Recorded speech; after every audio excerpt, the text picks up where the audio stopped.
हमारी बात सुनने पर मजबूर हो जाओगे। मुस्लिम धर्मगुरु और इत्तेहाद-ए-मिल्लत काउंसिल के अध्यक्ष मौलाना तौकीर रजा ने हाल ही में भारतीय राजनीति और मुस्लिम समाज के मुद्दों पर बड़ा बयान दिया है। उन्होंने यूपी के सीएम योगी आदित्यनाथ के बटोगे तो कटोगे नारे पर भी प्रतिक्रिया दी है। वहीं वक्फ संशोधन बिल पर बवाल बढ़ता चला जा रहा है। वक्फ पर सरकार संशोधन बिल लेकर आई तो मुस्लिमों के नाम पर सियासत करने वाली जमातों की जमीन खिसकने लगी। दिल्ली से जयपुर तक हलचल मच गई है। सरकार के फैसले की बौखलाहट भी साफ साफ नजर आने लगी है। जयपुर में वक्फ बिल के खिलाफ मुस्लिमों का बड़ा जलसा बुलाया गया।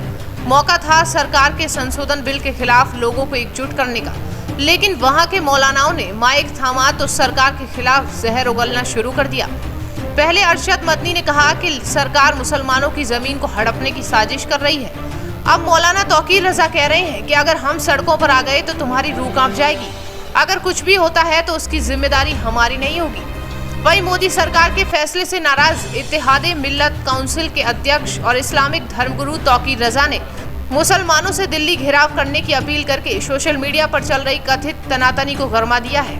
वहीं तौकीर रजा भड़काऊ बयान को लेकर फिर से सुर्खियों में बने हुए हैं। आपको बता दें कि उन्होंने मुसलमानों को एकजुट होकर दिल्ली का घेराव करने की अपील की है। वहीं मौलानाओं ने कहा कि जिस दिन सड़कों पर उतर आएंगे तो तुम्हारी रूह कांप जाएगी, फिर जो भी कुछ होगा उसकी जिम्मेदारी उनकी ही होगी। वहीं मौलाना रजा ने हिंदुओं को धमकाते हुए जो कुछ भी कहा उसे आपको जरूर जान लेना चाहिए। वहीं मौलाना कहते हैं कि हम पहले तिरंगा लेकर आएंगे, अगर वो नहीं माने तो उसके बाद जो होगा वो उनकी जिम्मेदारी होगी। हमारे नौजवान बुज़दिल नहीं हैं, हमने अपने नौजवानों को कंट्रोल कर रखा है। जिस दिन आउट ऑफ कंट्रोल हो गए तो तुम्हारे बस की बात नहीं है इन्हें रोकना। संसद सत्र शुरू होने वाला है, अगर आप लोग ध्यान दें, अगर आपकी अपनी ताकत दिखानी है इसको लेकर कानून बनवाना पड़ेगा। अगर आपको अपनी बात मनवानी है तो आपको दिल्ली आना ही पड़ेगा। तौकीर रजा का आक्रोश इतने पर ही शांत नहीं हुआ। रजा ने कहा कि बुलडोजर चलाओगे तो बिल्डिंग गिरा रहा है, देश का दुश्मन है। आईसीजे में अपील करेंगे कि हिंदुस्तानी मुसलमानों में ज्यादती हो रही है, तुम मुसलमानों से दुश्मनी कर रहे हो। टिट फॉर टैट से काम चलेगा, हम रुकने वाले नहीं हैं। तवज्जो बिल्कुल नहीं देगी।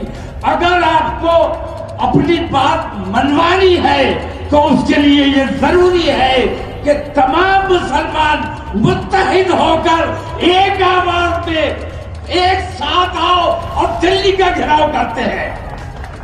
जहां आप जयपुर से चलो तो दिल्ली तक जाम होना चाहिए। इस अंदाज में अगर निकलोगे तो तुम्हारी सुनी जाएगी। ये ऐसी तादाद में निकलो, तुम दिखाओ कि हमारी तादाद को छुपाते हो। जिस दिन हम सड़कों पर आएंगे तो तुम्हारी रूह कांप जाएगी और तुम हमारी बात सुनने पर मजबूर हो जाओगे। मुल्क के लिए जद्दोजहद करते हैं, हमारे नौजवान बुज़दिल नहीं है।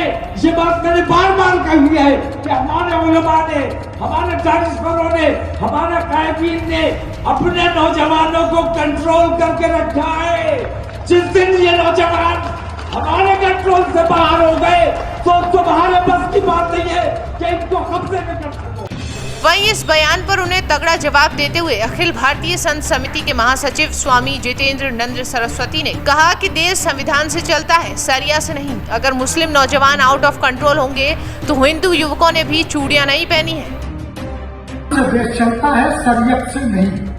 अगर शरिया से देश चलाने का प्रयास करेंगे और आपके नौजवान सड़कों पे उतर के संविधान हाथ में लेने की कोशिश करेंगे तो इतना ध्यान रखिए कि हिंदू युवकों ने हाथों में चूड़ियां नहीं पहन रखी है और ठीक प्रकार से मुंहतोड़ उत्तर मिलेगा। स्कॉलरों के बाप दादे गधे पे लाद के लेके आएंगे क्या?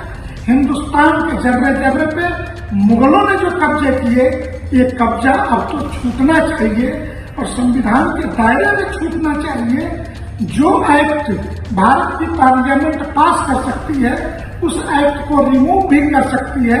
ये ध्यान रखिएगा। तो